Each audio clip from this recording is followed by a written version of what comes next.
اور کہا کہ بچے آپ کے پاس بھی کچھ ہے؟ تو انہوں نے کہا جی ہے۔ کہا آپ کے پاس کیا ہے؟ فرمایا میرے پاس 40 دینار ہیں۔ آپ نے فرمایا کہ میری والدہ نے مجھے گھر سے روانہ کرتے ہوئے نصیحت فرمائی تھی کہ بیٹا آپ پڑھائی کے لیے جا رہے ہو، آپ دینی علوم کے حصول کے لیے جا رہے ہو، میں تمہیں اس بات کی وصیت کرتی ہوں کہ بیٹا کبھی بھی جھوٹ نہیں بولنا، اور میں نے بھی اپنی والدہ ماجدہ سے یہ وعدہ کیا تھا کہ میں کبھی بھی جھوٹ نہیں بولوں گا، اور اسی وجہ سے میں آج بھی جھوٹ نہیں بول رہا ہوں، میرے پاس واقعی میں 40 دینار موجود ہیں۔ اللہ اکبر، بسم اللہ والحمد للہ والصلاۃ والسلام علی رسول اللہ۔ السلام علیکم ورحمۃ اللہ، کیسے ہیں آپ لوگ؟ آج ایک بڑا ہی خوبصورت واقعہ آپ کے ساتھ ڈسکس کریں گے، اور مجھے یقین ہے کہ یہ واقعہ آپ نے سن رکھا ہوگا۔ یہ واقعہ بڑا ہی خوبصورت ہے، اور یہ واقعہ حضور غوث اعظم رضی اللہ تعالی عنہ کے سفر کا واقعہ ہے، اور اس سفر میں آپ کے ساتھ کیا واقعات پیش آئے اس متعلق ہے۔ اور اس ویڈیو کے ذریعے سے میں بالخصوص بچوں سے مخاطب ہوں کہ بچے اس ویڈیو کو غور سے سنیں، اور بڑے تو سنیں گے یقیناً۔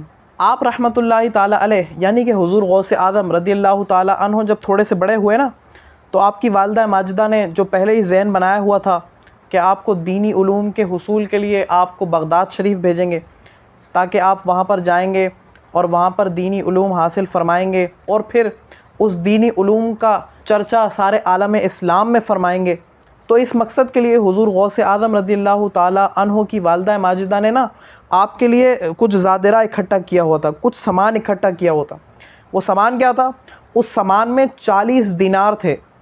اچھا، یہ 40 دینار آج کی کرنسی نہیں ہے، یہ جو ہمارے یہاں کویت کا آج نوٹ چلتا ہے نا دینار، ہم اسے بھی دینار کہتے ہیں۔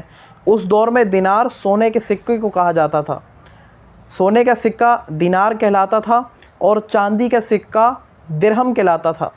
تو حضور غوث اعظم رضی اللہ تعالی عنہ کی والدہ ماجدہ نے آپ کو 40 دینار عطا فرمائے، اور آپ کی قمیض میں نا یہاں سی دیے، قمیض کے اندر آپ کہہ لیں، واسکوٹ کہہ لیں، اس کے اندر سی دیے وہ سکے، تاکہ وہ نظر نہ آئے، اور جب بھی آپ کو ضرورت پیش آئے تو آپ اس سکے کو کھیڑیے اور اس کو بازار میں جا کے استعمال کیجئے، اپنے معاملات کو حل فرمائیے۔ تو اس حصول کے لیے آپ کو 40 دینار عطا فرمائے۔ آپ قافلے والوں کے ساتھ روانہ ہوئے بغداد شریف۔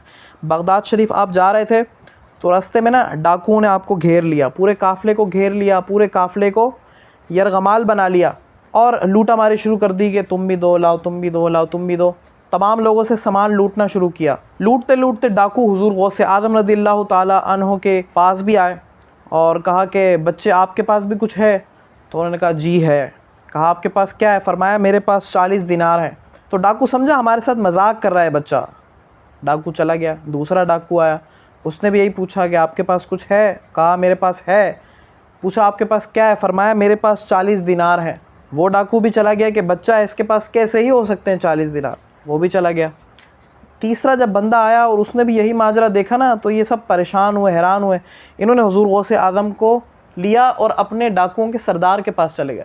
سردار کے پاس گئے، سردار نے حضور غوث اعظم رضی اللہ تعالی عنہ کو دیکھا اور کہا کہ بچہ یہ ڈاکو کہہ رہے ہیں کہ آپ کے پاس سامان ہے، کیا یہ سچ بات ہے؟ حضور غوث اعظم رضی اللہ تعالی عنہ نے فرمایا جی ہاں یہ سچ بات ہے۔ کہا آپ کے پاس سامان موجود ہے؟ کہا جی ہاں میرے پاس موجود ہے۔ کہا آپ کے پاس کیا موجود ہے؟ فرمایا ہمارے پاس 40 دینار موجود ہیں۔ کہا کہاں موجود ہیں؟ کہا ہمارے پاس یہاں میری امی نے میری قمیض کے اندر 40 دینار سی رکھے ہیں۔ تو جب دیکھا گیا تو واقعی میں وہ 40 دینار موجود تھے۔ تو وہ ڈاکوؤں کا سردار نے بڑا حیران ہوا، بڑا پریشان ہوا، کیسے ہو سکتا ہے یار؟ پیارے بچے، آپ چاہتے تو آپ جھوٹ بول سکتے تھے، آپ جھوٹ بول دیتے کہ میرے پاس کچھ بھی نہیں ہے، ہم آپ کو چھوڑ دیتے، آپ کے 40 دینار بچ جاتے۔ تو اس مقام پر حضور غوث اعظم رضی اللہ تعالی عنہ نے کتنا تاریخی جملہ ارشاد فرمایا، دل کے کانوں سے سنیے گا۔ آپ نے فرمایا کہ میری والدہ نے مجھے گھر سے روانہ کرتے ہوئے نصیحت فرمائی تھی کہ بیٹا آپ پڑھائی کے لیے جا رہے ہو، آپ دینی علوم کے حصول کے لیے جا رہے ہو، میں تمہیں اس بات کی وصیت کرتی ہوں کہ بیٹا کبھی بھی جھوٹ نہیں بولنا، اور میں نے بھی اپنی والدہ ماجدہ سے یہ وعدہ کیا تھا کہ میں کبھی بھی جھوٹ نہیں بولوں گا، اور اسی وجہ سے میں آج بھی جھوٹ نہیں بول رہا ہوں، میرے پاس واقعی میں 40 دینار موجود ہیں۔